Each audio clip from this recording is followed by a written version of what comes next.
მოგესალმებით, ეს არის ღარიბი და გემოვნება და დღეს ჩვენ გვექნება ჩიფსები. ნახოთ უფრო ძვირიანი პროდუქტი ჯობია თუ არა შედარებით იაფიან ლეის. პირველ რიგში დავაგემოვნოთ ლეისი.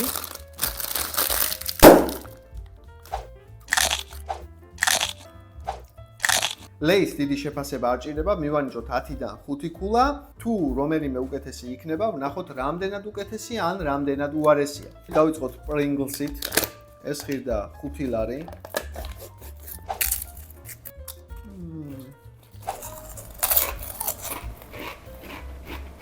გემრიელია.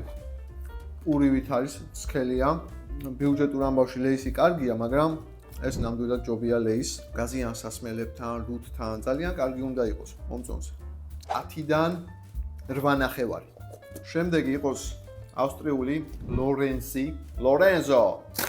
აი ესე. დევს.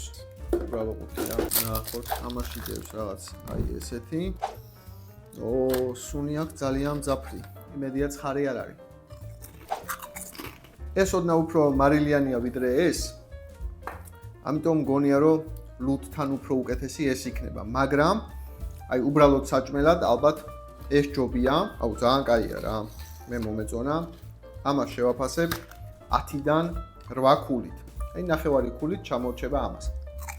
Master potato, master კარტოფილი, ანუ ოსტატი კარტოფილი. თითქოს აი კარტოფილს ჭამ რა.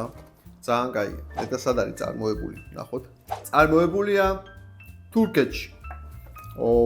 მაგრამ მინუსი ის აქვს ძალიან მლაშია. აუცილებლად რაღაც უნდა მიაყოლო. სასმელთან, თქვათ გაზიანი იქნება ეს, თუ უბრალოდ რავი, ლუდი ან რამე, ეს ცუდი არ უნდა იყოს, მაგრამ ამათ ვერ ჯობია. შევაფასებ 7 ქულით. 10-დან 7. ვინ რომელ ჩიფს ჭამთ და რომელი მოგწონთ, დააკომენტარეთ კომენტარებში. ლეისი, დორიტოსი და ასე შემდეგ. დაბადები.